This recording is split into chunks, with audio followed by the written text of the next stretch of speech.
bi nga xam ne Mbour la jógee et mu nekk une première dans l'histoire voilà te suñu borom Mbour la ko def muy ay jeunes yoo xam ne dañu jàpp ne rek lii warul mën a nekk ñu taxaw ci dem seeti yoon àtte non boo ko jàngatee noonu Mouhamadou da ngay juum sax boo ko jàngatee ndax ay candidat boo xam ne la dañ ko bëgg a éliminer ndax il est super puissant et tout non non non dañu ko def parce que loi moo ñu may ne képp ku ngeen jàpp ne war ngeen koo mën a indi fii ñu leeral candidature am def leen ko maître Abdoulaye Tall mii nga xam ne suma candidat la tey bu fekkoon ne day candidaté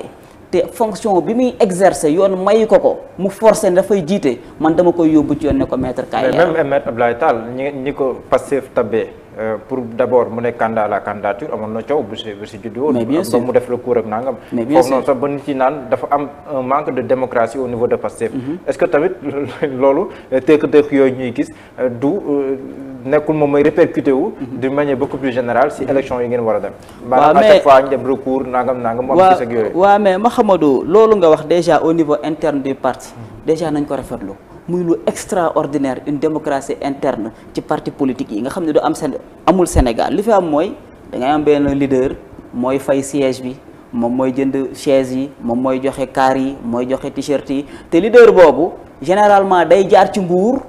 yàgg ci nguur génn am lu mu yóbbaale su ko defee nag alal jooju mu yor mu nootee ko askanam wala ñu mu noot nga xam ne ñoo ànd ak moom contrairement nag ci Pastef nga xam ne ñun ñooy jël suñu xaalis di cotiser di fay suñuy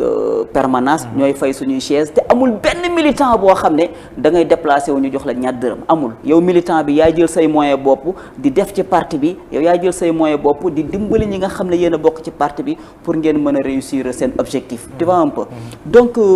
li nga wax par rapport ak élection bi amoon au niveau interne à Mbour boo gisee foofu man duma ci bëgg a sori trop vraiment bañ koy def fekkuma fa man Facebook laa doon seetaane boobu foofu maa ngi woon ci àll bi maa ngi woon ci àll bi fekkuma fi tu vois un peu Facebook laa doon xool nii te maître Abdoulaye Tall bi résultat yi génnee dafa introduire benn recours tu vois un peu bi mu introduire recours mu yóbbu ci ñëw war a atte recours boobu ñoom atte nañu doxalee nii man en tant que militant ci parti bi discipline laay doxee et damay respecter décision yi ñu ci jël d'accord le fait que aussi si recours yi nga xamante ni aussi l'administration territoriale def na ko parce que si yenn localité yi bi opposition bi bindee dafay appel dañ leen may dëgg dañ leen rétablir après ñoom def nañ recours mais le fait que